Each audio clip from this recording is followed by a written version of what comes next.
ಚಿಂತಾಮಣಿ ತಾಲೂಕಿನ ಬಟ್ಲಹಳ್ಳಿ ಪೊಲೀಸ್ ಠಾಣೆಯ ಮುಂಭಾಗ ಅಕ್ರಮವಾಗಿ ಗುಂಪು ಕಟ್ಟಿಕೊಂಡು ಮೃತದೇಹವನ್ನ ಇಟ್ಟು ಸರ್ಕಾರಿ ಕರ್ತವ್ಯಕ್ಕೆ ಅಡ್ಡಿಪಡಿಸಿದ ಆರೋಪದ ಮೇಲೆ ಬೈರಾಬುಂಡ ಗ್ರಾಮದ ನಿವಾಸಿಗಳು ಸೇರಿದಂತೆ ಒಟ್ಟು 18 ಮಂದಿ ವಿರುದ್ಧ ಬಟ್ಲಹಳ್ಳಿ ಪೊಲೀಸ್ ಠಾಣೆಯಲ್ಲಿ ದೂರು ದಾಖಲಾಗಿದೆ. ಮೇ 15ರಂದು ಬೆಳಗ್ಗೆ ಬಟ್ಲಹಳ್ಳಿ ಪೊಲೀಸ್ ಠಾಣಾ ವ್ಯಾಪ್ತಿಯಲ್ಲಿ ಸಂಭವಿಸಿದ ಅಪಘಾತವೊಂದರಲ್ಲಿ ವ್ಯಕ್ತಿಯೊಬ್ಬರು ಮೃತಪಟ್ಟಿದ್ರು. ಈ ಘಟನೆಗೆ ಸಂಬಂಧಿಸಿ ಕಾನೂನು ಕ್ರಮ ಜರುಗಿಸುವಂತೆ ಆಗ್ರಹಿಸಿದ್ರು.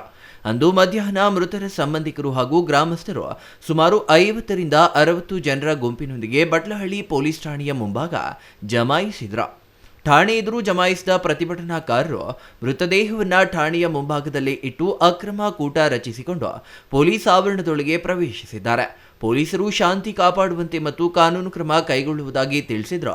ಕೇಳದ ಪ್ರತಿಭಟನಾಕಾರರು ಉದ್ರಿಕ್ತರಾಗಿ ಘೋಷಣೆಗಳನ್ನು ಕೂಗುತ್ತಾ ಪೊಲೀಸರ ಅಧಿಕೃತ ಕರ್ತವ್ಯ ನಿರ್ವಹಣೆಗೆ ಅಡ್ಡಿಪಡಿಸಿದ್ದಾರೆ ಎನ್ನಲಾಗಿದೆ. ಈ ಸಂಬಂಧ ಕಾನೂನು ಬಾಹಿರವಾಗಿ ಗುಂಪು ಸೇರಿದ 18 ಮಂದಿ ಮತ್ತು ಇತರ 40ರಿಂದ 50 ಜನರ ವಿರುದ್ಧವೂ ಅಕ್ರಮವಾಗಿ ಗುಂಪು ಕಟ್ಟಿಕೊಂಡು ಠಾಣಾ ಆವರಣಕ್ಕೆ ನುಗ್ಗಿ ಸರ್ಕಾರಿ ಕೆಲಸಕ್ಕೆ ಅಡ್ಡಿಪಡಿಸಿದ ಹಾಗೂ ರಸ್ತೆ ತಡೆ ನಡೆಸಿದ ಆರೋಪದ ಮೇಲೆ ಬಟ್ಟಹಳ್ಳಿ ಪೊಲೀಸರು ಮುಂದಿನ ಕಾನೂನು ಕ್ರಮ ಜರುಗಿಸಿದ್ದಾರೆ. Imran Khan, CTV news, Chintamani.